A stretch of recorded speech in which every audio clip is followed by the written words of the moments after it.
This video's featured affiliate is PTO Link, the easy way to connect your tractor's PTO shaft to your equipment. Order yours using the link in the description and receive a 5% manufacturer's discount. A while back I made a video about 6 reasons on why not to buy a cab tractor. I stirred up a little controversy with that, and I don't mean that I don't like cab tractors. I mean, who wouldn't want to own a cab tractor if they could? But if you're new to buying tractors, you should consider the alternatives of cab ownership and not cab ownership. I'm going to put a link to that original video at the end of this one so that if you're a newbie, you can look that information over to help make a good, well-informed decision. Today, I want to talk about cabs and some of the good things about cabs and something new in cab technology that you may not know about. And I want to ask you a question about that technology when I'm done talking about it. First of all, for the people that are looking to buy a cab for the first time, let's go through some of the obvious reasons on why cabs are such a good thing for a tractor. If you look at the ergonomics of a cab tractor, the joystick for controlling the loader is usually placed on the fender or somewhere around your right hand. If you have a conventional open station tractor, a lot of times those controls are located right on the loader themselves, and they're a little bit more difficult if you want to get to them and move them back and forth. I don't have a big problem with that, but I guess if you were doing loader work all the time, it could be tiring. But no one's going to argue that having one right next to your fender is going to be more convenient in the long run.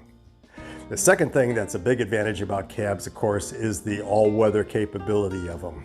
Not only can you use them in the air conditioning in the hot sun, but obviously you've got heated cabs with defrosters that you can use in the wintertime when you're blowing snow or all those kind of duties. And of course you're going to have protection from pests, hornets, grasshoppers, ticks, all those kind of things that can get to you when you're working in the field can help be minimized or totally eliminated when you have a cab. There's the pollution standpoint. You're not having all that pollen and other things in the air that can cause you problems when you're trying to run your tractor and do it in a comfortable fashion. Now let's talk about new technology. The Europeans are ahead of everybody when it comes to cab technology, and they actually have certain standards that cabs have to meet in order to be used in certain type of environments. The most rugged one is called Category 4. You not only have to have a rollover protection system, but you also have to have a protection system for falling objects, and both of those have been standards in place since 2006. The big advantage of a Category 4 type of cab, it protects you from any kind of fertilizers or pesticides that would be used when working in the fields.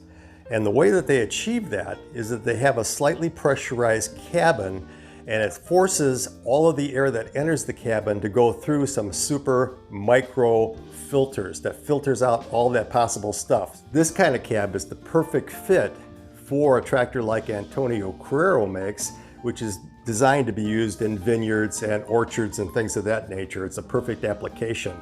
But my question to you is this: wouldn't you like to have a cab that meets all those type of requirements for your own use? And if you would, how much more would you be willing to pay? Consider the fact that a cab tractor normally costs about 25% more than an open station tractor. So on top of that 25%, would you pay more for a Category 4 type of cab? Let me know in the comments down below.